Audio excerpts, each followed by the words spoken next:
Hi, this is Survive and Scrappy Mania, and today I'm going to create a double spread layout.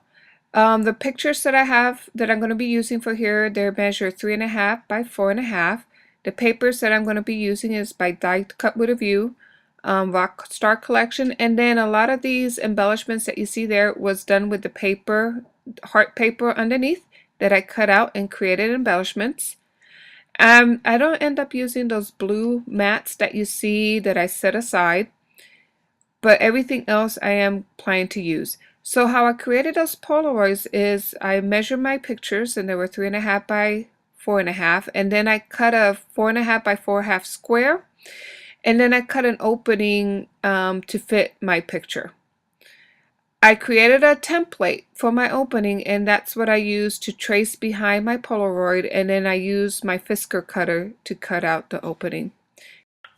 So I already cut out my frame, so now I'm going to use some of my chip art by Melody Rose. These to make some impressions like here. And then I'm going to paint over it. Once it dries, I'm going to paint over it and paint in between the impressions, the deboss area with my chip art. So let me show you how to do it. Now this is not the chipboard that they have. It's a thinner chipboard. It's the one that I bought at Joann's, and it came in a pack that had raw chipboard, white, and black chipboard. So you're going to need as a spray. So I'm going to spray it off. And I noticed that for this one to make an impression,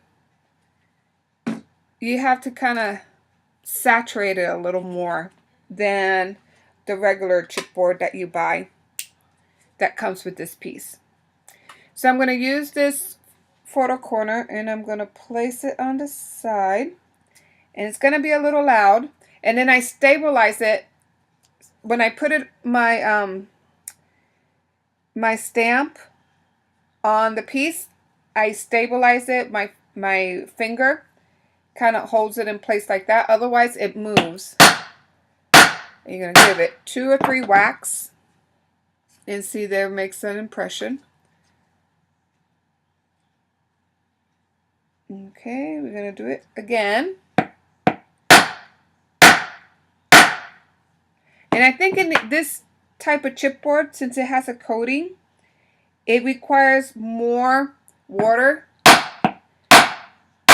than a regular chipboard, because I did the same thing. If I used another piece of chipboard like this one, let me show you, which is just a regular shirt, a regular box.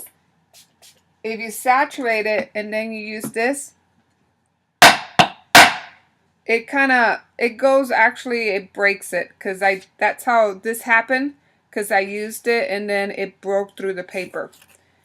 But with things that have like a coating, it tends to kind of be okay. You need to put a little more water than if it was regular chipboard, but it works pretty good. Okay, so there I put my 4 pieces. Now I'm going to go ahead and make a word. I'm going to put precious. And I'm using the spiral alphabet. And let me go ahead and spell the word precious. So here I'm just starting from the end and working my way from the ends to the beginning of the word. Now the O here, you're going to see that it does perforate the paper, but that's okay. And that's what I mean. You got to kind of work with the chipboard and kind of start gauging the pressure. And see that I put it backwards, so you just go over it again like I did there. And just keep pounding and kind of play with the different thickness of chipboard just to get the right pressure. And I'm still playing with these. I just got these 2 weeks ago, so I'm still trying to get a hang of how to use them. So I'll just put a piece of paper behind that, but that's fine. That's and I'm going to do the same thing with my other cardstock or my other frame, and then I'm going to start painting it, and I'll come back with once we paint it. I decided to kind of get another chipboard. Now this is a a chipboard that I bought at the store. It came in a little box with flowers and other shapes. So I just wanted to play with this one, and it actually works pretty well. And here I'm just spelling the word happy, and actually I'm using the peacock alphabet. I was able to find that set, the upper and lowercase, at another Tuesday morning, and that's what I use for here. And I'm going to spell out so happy with the spiral for the the spiral alphabet, which is a smaller alphabet, and then I use the larger alphabet for happy.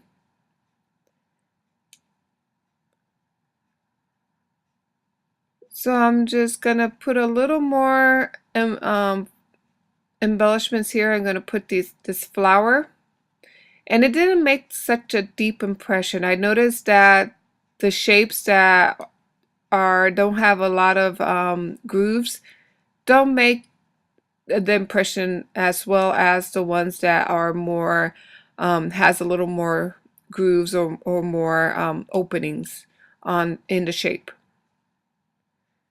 So here I spell so happy, and now I'm ready to paint this. I'm going to put a thin coat of acrylic paint,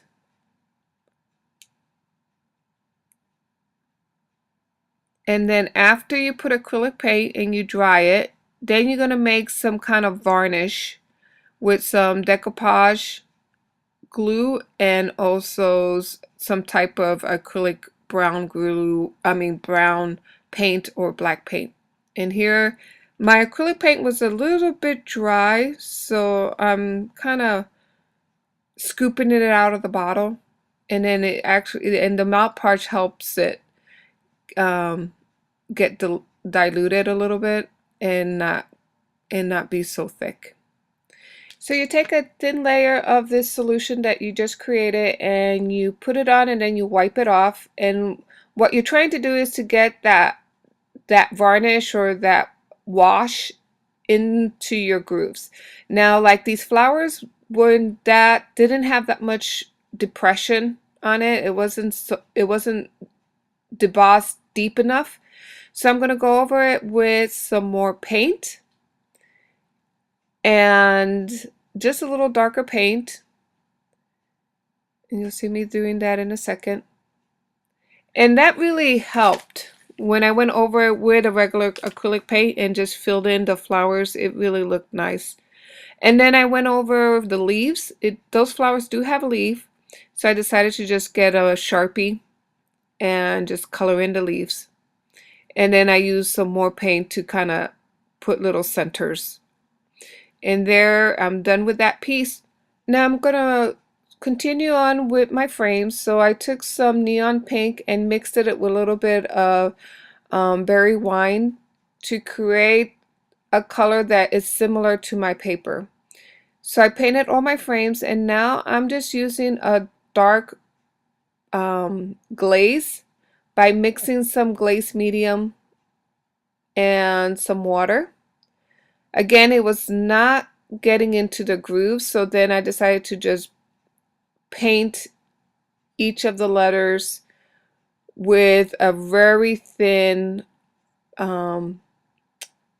brush or paintbrush. That's one of those script paintbrush, and I really like those script paintbrushes to kind of make letters or going into small little areas. And you see how nice it looks once you go over it with your regular paint. And then I'm just making stitch lines along the frames, the inside of the frames. And the last thing I'm doing is, once it's all dry, you're going to go ahead and put a coat of clear varnish on your frames just to give it a little sheen. Now, these are the final frames, and I already put the pictures on, and look how beautiful it looks. Using the little bit of paint and putting some stitching around it with the paintbrush. Here's another one. It goes this way because my picture was portrait, so I You can easily turn the frame sideways and it will still look good. And I put some more embellishments on there. Here's another one. See how beautiful that looks. And then that sheen, I really like that gloss finish and that this thing gives. It's the gloss gel. It's not very high gloss. It's just a right amount of varnish for these pieces. And look at that one. And then I did make a little pocket to put the extra pictures. This is, I already embellished the pocket. This is part of hot glue and mold, in a silicone mold from Martha Stewart. And that's how I created this. And then here's another one. These are the other ones. And look how beautiful they look. I really, really like that chip art piece that I bought, the chipboard stamp. The only thing is I still have to practice a little more because, I mean, this is very thick, very thin chipboard. And you just got to practice to know how much pressure and how much water you got to use depending on your chipboard. So now I want to do a little more here. So I'm going to start putting my pages together. So I decided to cut one of the pages is about 8.5 and then the other page 3.5 and put it side by side. This design that you see there was actually inspired by Glitter Girl, her last episode, in where she took a pattern paper and she cut it one 3/4 and then the other one 1/4 and she flipped the paper. Now she was using double-sided paper, but I didn't have double-sided paper, so I just basically took another piece of paper and just cut it a little smaller and placed that all the way to the left. Now here I decided to use some of my stencil. So this is a Heidi Swapp stencil, and I used some of the varnish that I had left over, or the glaze that I have left over, and then I added a little bit of pink just to give it a little more pop to those butterflies. And now I also have another stencil that I created with my Cricut, and this is actually a doily motif.